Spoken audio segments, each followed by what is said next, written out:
Alright guys, welcome to the Mokdom Studio. I am Wolf, and with me today is Moletrap. We're going to bring you guys the up and down match Group A with some awesome players in it. Two Protoss. We've got Huck and Alicia. See if Huck can stay in Code S, see if Alicia can get back into Code S. And of course we've got some other players in the group as well, like Monster, for example, a player not that many people know about. We've got Nada, who everybody should know about, and of course FXO's Lucky joining us today as well. Yep. Yeah, a lot of really strong players. These up and down matches are actually going to be pretty crazy all week long because instead of having the normal 3 groups like we've had in the past, we're going to have 5 groups, a lot more people thrown into the pot, and a little bit more spots to be gotten, but still only 2 spots to be gotten for each group of 5 players. So we're going to have a lot of competition today, and only 2 players can make it into Code S for next season. The other 3 will be going to Code A for next season.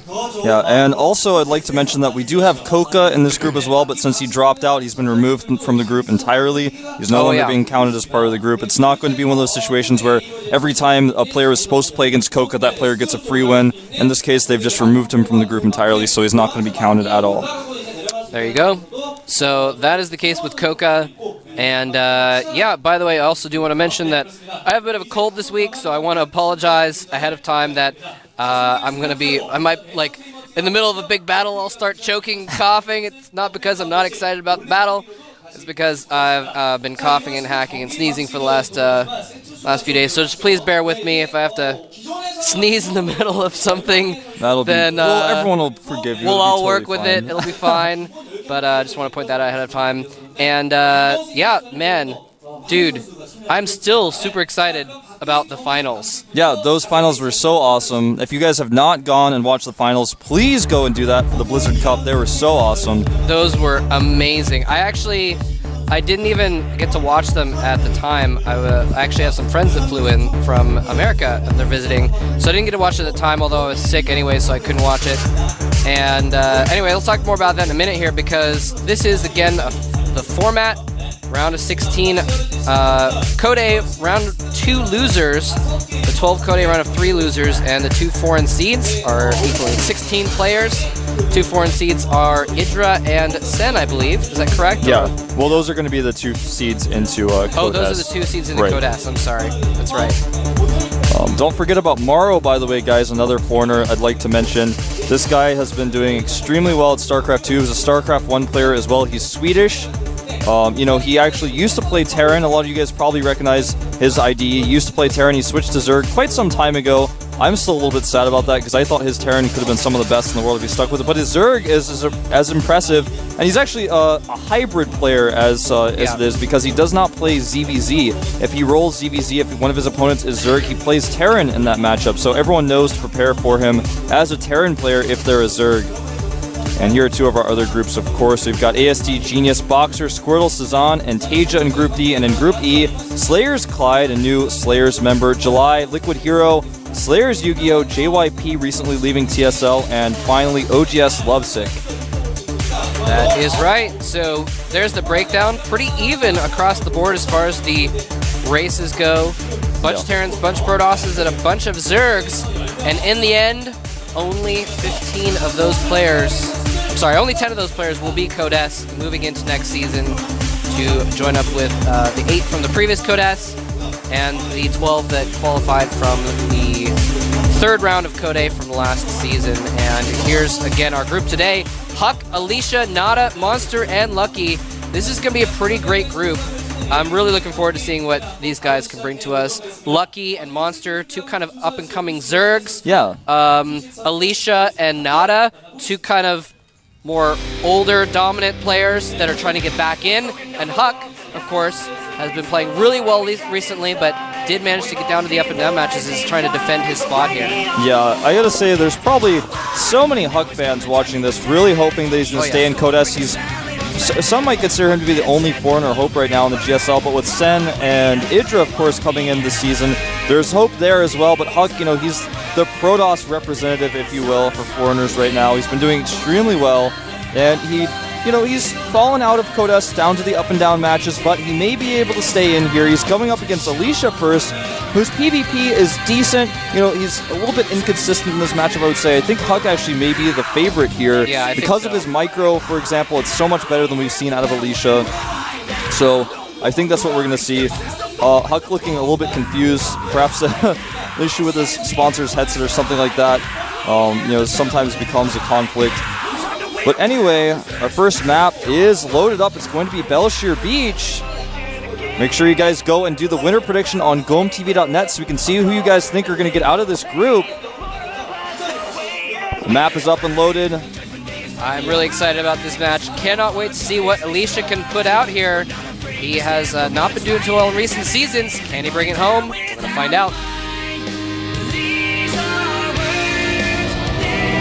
And here he is, up in the top left of the map, Belshire Beach. It's frozen over for the winter time. It's got a jolly feel. This guy will be jolly if he can keep his code S spot. Team Evil Geniuses. Canada loves Huck. Awesome. That's pretty cool. That's a cool sign. Players I like here that. Supporting the hometown boy. And here's his opponent. Used to be one of the top Protosses, trying to regain that position. Alicia. Yeah, Alicia, I mean, for a couple seasons, he was on fire, man. He just, like, came out of nowhere, did really, really well in Code A, got straight into Code S. Everyone had really high hopes for Alicia to really do well, and then he kind of flopped. Yeah, I would completely agree. I mean, I even called him the chosen one because he was the only Protoss in the round of 8 in the Super Tournament, for example. Yeah. And, you know, back then he was just so impressive. He was doing really well. He showed great play in all the matchups. He even took out MC in that tournament, for example, with better control, but he did kind of flop a little bit. He's definitely bouncing back here. It's good to see players like Alicia and Squirtle, for example, who's also in the up and downs right now. It's players who we've seen from a long time ago in the GSL finally have a chance to come back in here and prove that they're still top-notch players. Yeah, and it's going to be really interesting to see how this goes because I see Alicia as someone who's trying to come back up. I see Huck as someone who lately has not had very good luck, and he's trying to kind of stabilize. Right, they're both kind of in like opposite spirals. I wanted to say upward, and then I said opposite there at the same time. Yeah. Well, this is a PvP, guys. This is, of course, Belshire Beach, a map with no ramp into the main. There is a secondary ramp at the natural, so 4-gate is quite common on this map. In fact, it's some consider it to be the only safe build to do. And so we'll probably see both players at least play extremely defensively if they don't 4-gate. For example, right now, Alicia is taking his second gas. Huck is going to see that. Now, if Huck sees the second gas, he may decide to take his own second gas and not 4-gate as well. We shall see as Alicia's probe now comes into Huck's main, trying to scout and see what he's up to. Yeah, both players going for the warp gate tech immediately. Very, very smart thing to do. You want to make sure you get that tech out as soon as possible. If it's delayed even a little bit behind your opponent, then you can really just lose the game, as we saw in Killer played. Who was it Killer lost to last season in PvP? I don't remember who that was. But anyway, that series was a series where a couple times the warp gate tech was a little bit late for Killer, ended up losing or getting a disadvantage in the game. But it's very, very important. Well, Alicia is going to be going for the 3-stalker rush type build where he gets 3 stalkers out ASAP with that gas. He's going to, of course, use those stalkers to try to bully any probes of his opponent back away from him. Huck is going to be doing the 4 warp gate rush, 3 warp gates on the way. His warp gate research is actually only 3 seconds, in-game seconds, ahead of Alicia's, so that's not going to be a huge advantage for him. But, you know, if he warps in 4 stalkers and he has twice as many stalkers as his opponent for even an instant, yeah, that's going to be enough. 3 seconds. Even 3 seconds of having that many more units means that you can even win the game off of an advantage like that if the situation is right. Looks like Huck's going to have this Zealot be chased around a little bit. May even lose it, actually, which will be pretty big, but not quite game-ending. Well, this is really scary because Huck has placed the second pylon at the natural of Alicia, and his 2 stalkers are actually now returning. The 3 stalkers of Alicia are on their way home. Warp gate research and the gateway's finishing at the exact same time for Huck. The pylon has been spotted, but will these 2 stalkers be enough? 3 more stalkers coming in. Huck cancels the pylon. He still has 1 more pylon close to the main base, though. Warps in 3 stalkers immediately there. This is going to be tough for Huck to win this battle since Alicia does already have 5 Stalkers out. He's got 2 more gateways on the way. He does have that ramp advantage, but it's going to help him out slightly here, but it's not going to be a huge help as Huck will have more units very soon. That's right, and Huck does not, though. Here's the thing. He does not have a probe with this army, so he can't make a pylon more forward than the one way off on the third of Alicia, so it's going to be a little bit harder for him to reinforce this army. But for the moment, he has a much, much bigger army, 45 supply to 37, and still gaining.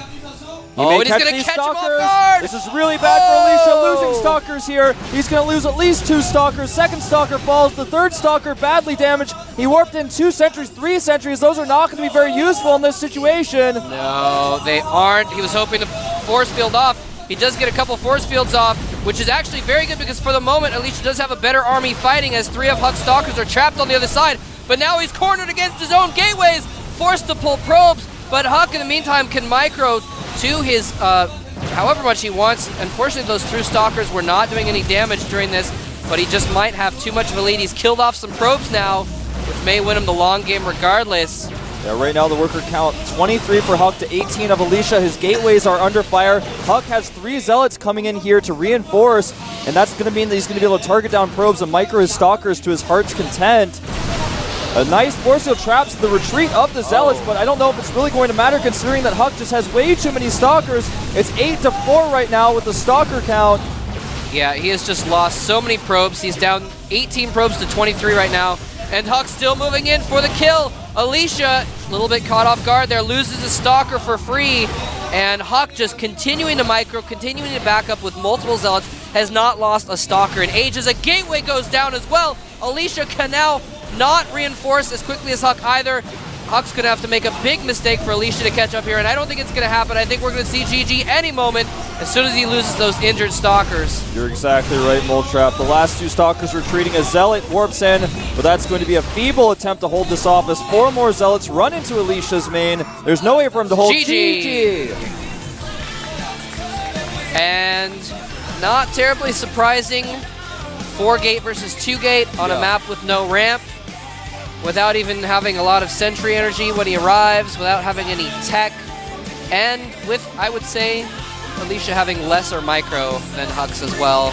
And, you know, in this case, Huck just went for the standard build to do on this map, and Alicia, he showed him the second gas. He said, do you want to just not 4-gate me? Can we make a deal? I made my second gas. You can make yours now, too. We can play a different style of game. And Huck said no. And Huck, I like that he warped in the first pylon far away because Alicia, he knew there was another pylon, and he was sending his Stalkers around to look for it. But while he was doing that, Huck actually, you know, caught some of his Stalkers. He was able to damage 2 of those. And I think one of the key problems here was that Alicia warped in 3 sentries. Now, if he had warped in 3 other units of any kind, that's true, he may have been able to actually hold the attack.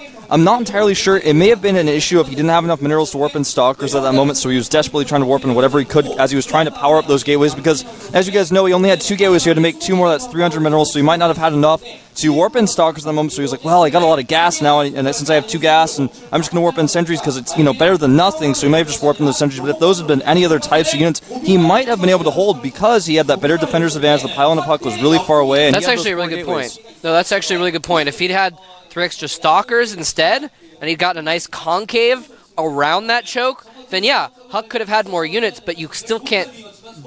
By forcing your way into that choke, you automatically lose 2 or 3 units. So even if they're 2 or 3 units ahead, you're even if you have the concave around that choke point. So that might have made a difference, definitely. Very true. I mean, this is a map like Tall Dream Altar that has that secondary ramp but no main ramp, but both maps have that little choke point into the main, so if one player is trying to leave their main base, the player on the outside has the advantage. If some player on the outside is trying to enter the main base, then the player in the main base has a defender's advantage if he has the Stalkers in the concave, just like you're saying. So, especially, or if he'd even gotten 2 Stalkers and a sentry, so you could put 1 force field there and make it a tiny choke point. Yeah, I mean, anything like would have been better than having the 3 sentries. And it most likely was just a case that he had too much gas because he had 2 gases mining, didn't have as many minerals because he had 3 of those probes from the minerals into the gas instead. So he probably just desperately warped in the sentries because he had a surplus of gas. But either way, you know, if you don't 4-gate on Belcher Beach and your opponent does, you lose to top 3 control by Huck. That's right, man. You do indeed. And so Huck's going to go ahead and take the first game And a early lead in this group. Alicia's going to go down 0-1. Remember, it is just basically a round-robin format where everyone plays everyone else, so each player is going to have 4 games, and at the end of all of the games, 10 games total, then there will be, we just count up who has the most wins, basically, and if there's a tiebreaker, there's a tiebreaker. But this is only the first game. The second game's coming. It's going to be between OGS Nada and MVP Monster.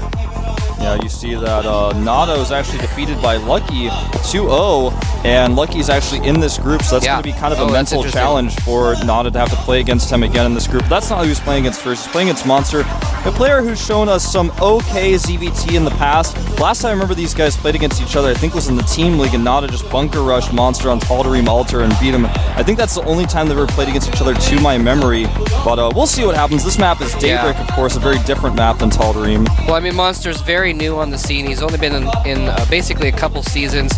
He was back in like Open Season 3, and then he didn't really show up until a couple seasons ago. He requalified for Code A, and he's been sticking around the lower rounds of Code A for a couple seasons now. So very, very big for both these guys to be in position to get back into Code S, or actually get into Code S for the first time for Monster.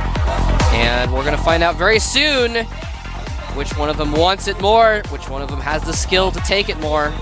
We have the GSL up and down matches.